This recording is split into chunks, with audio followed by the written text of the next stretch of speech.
Assalamualaikum warahmatullahi wabarakatuh. Ya, kembali lagi ke channel kita.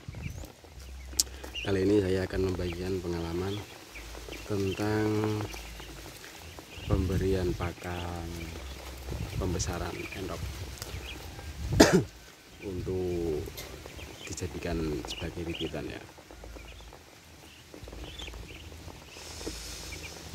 Jadi endok sendiri sebenarnya itu makannya lebih banyak daripada ayam ya. Dia setiap hari itu membutuhkan sekitar 180 sampai 200 gram pakan setiap harinya. Kalau ayam itu cuma 100 gram, dia sudah cukup untuk sehari. Tapi endok mungkin lebih ke 2 kali lipatnya ya. Nah, dari 200 gram dan kebutuhan proteinnya sendiri untuk anakan endok usia 0 sampai 3 minggu itu kebutuhan proteinnya sekitar 20% atau lebih 21%. Itu untuk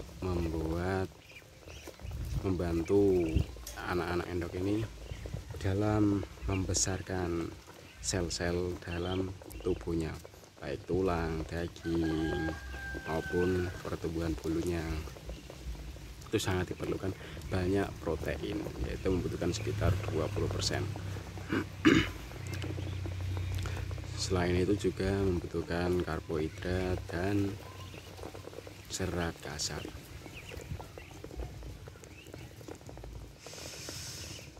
Terus sekitar umur 3 minggu ke atas,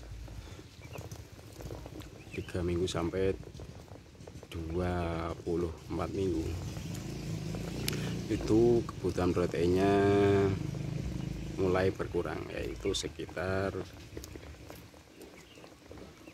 15%. Kebutuhan proteinnya berkurang sekitar 15%. Namun perlu diketahui, namun kebutuhan karbohidratnya itu semakin tinggi, semakin banyak. Jadi kenapa kebutuhan karbohidratnya itu banyak? Karena dia membutuhkan banyak energi. Sebenarnya dari protein itu juga bisa menjadi energi, cuma problemnya ketika endok itu dikurung dalam kandang, maka protein itu susah sekali menjadi energi karena dia tidak bergerak, cuma di dalam kandang. Kecuali kalau di kandang terbuka seperti ini, nah ini proteinnya bisa beralih menjadi energi yang membuat endok ini aktif dan menjadi lebih sehat. Emang bisa kelebihan protein kekurangan energi itu membuat endok tidak sehat? Ya, sangat bisa sekali. Banyak kasus itu endok-endok jumbo itu menjadi lumpuh di usia 3 sampai 4 bulan. Bahkan 2 bulan ini, usia 2 bulan ini rawan-rawan endok jumbo lumpuh ya. Kenapa? Nah, karena dia itu karena kurang gerak. Rata-rata peternak itu sayang pada endoknya, jadi endok itu tidak pernah diumbar, dan endok itu di dalam kandang terus karena takut endoknya menjadi kurang jumbo, kurang besar. Nah, itu mungkin salah satu manfaat dan salah satu kelemahannya, karena ketika dia tidak diumbar seperti ini, endok jumbo itu proteinnya terlalu terlalu mengumpul, jadi kurang energi, dia kurang gerak, kurang pergerakan tubuhnya. Jadi dia malah menjadi tulangnya itu menjadi kurang keras atau lunak. Nah, itulah yang menjadi endok-endok jumbo itu banyak kasus terjadinya kelumpuhan karena kekurangan energi. dan membuat tulang-tulangnya itu menjadi kurang kuat, tulang kakinya khususnya kekurangan kalsium. Jadi rata-rata cara menambahnya itu. Nah, itu tadi yang tentang kebutuhan tentang protein. Terus berapa kebutuhan karbohidrat untuk endok ini biar mencukupi energi yang cukup buat kelanjutan hidup endok-endok ini dan menjadi tubuh besar. Nah, untuk kebutuhan karbohidrat sendiri itu antara 50%, 50 sampai 70%, tapi 50 udah cukup. Karena tadi proteinnya 20 bagi yang masih kecil, terus protein, terus karbohidratnya 50%, dan yang 30%-nya itu seperti kalsium, lemak, kasar, dan lain-lain. Itu masih banyak lagi, perlu dibahas. Kalau mau dibahas nanti bisa dipertanyakan. Nah, terus itu yang untuk yang masih kecil, yang masih starter, dan untuk yang usia 2 bulan ke atas itu kebutuhan proteinnya menurun menjadi 15%, dan karbohidratnya otomatis akan naik sekitar ke 60%-an lah. Nah, itu yang digunakan endok-endok ini menjadi tumbuh besar, tumbuh kuat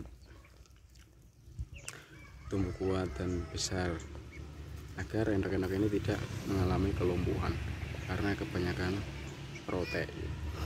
Ketika proteinnya banyak itu makin membuat endok menjadi lumpuh, kurang bagus karena dia terlalu berlemak dan tidak ada energi yang masuk dan keluar.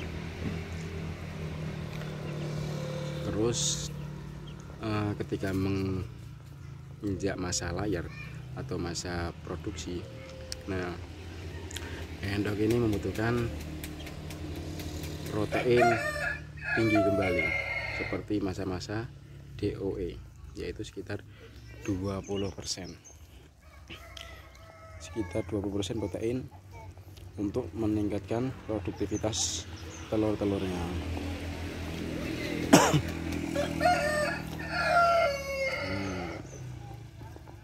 Dan karbohidratnya bisa menyesuaikan, yaitu sekitar 50%. Dan ini sangat penting sekali menurut saya, karbohidrat. Kenapa? Karena membuat endok-endok itu lemes, apalagi peternak-peternak yang menggunakan pakan serat kasar itu terlalu tinggi. Padahal kebutuhan serat kasar itu cuma 10%, 5-10%. Apa akibatnya jika kurang karbohidrat dan protein? Nah, itu endok-endok itu akan menjadi lemas dan tumbuhnya tidak maksimal. Nah, terus bagaimana ketika kita tidak tahu seberapa banyak kandungan karbohidrat atau seberapa banyak protein yang kita berikan, seberapa banyak serat kasar yang kita berikan? Maka cara mengetahui yang paling mudah yaitu dengan cara melihat apanya. Nah, bisa dicek lagi di video kami yang pertama, yaitu belajar endok 01.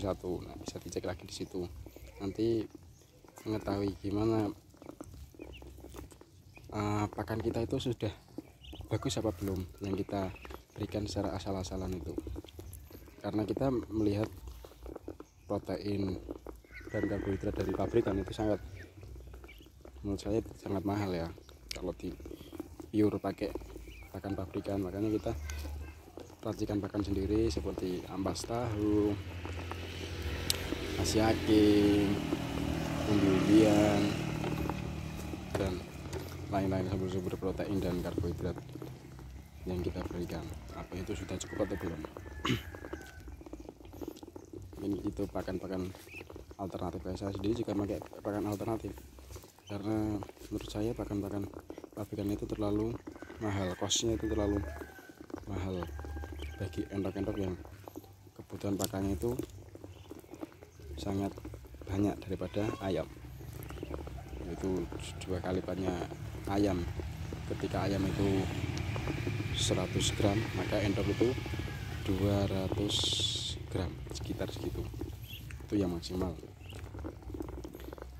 Ya, cukup sekian video kali ini. Apabila ada pertanyaan bisa dipertanyakan di kolom komentar biar kita bisa berbagi ilmu lagi di next video. Terima kasih. Wassalamualaikum warahmatullahi wabarakatuh.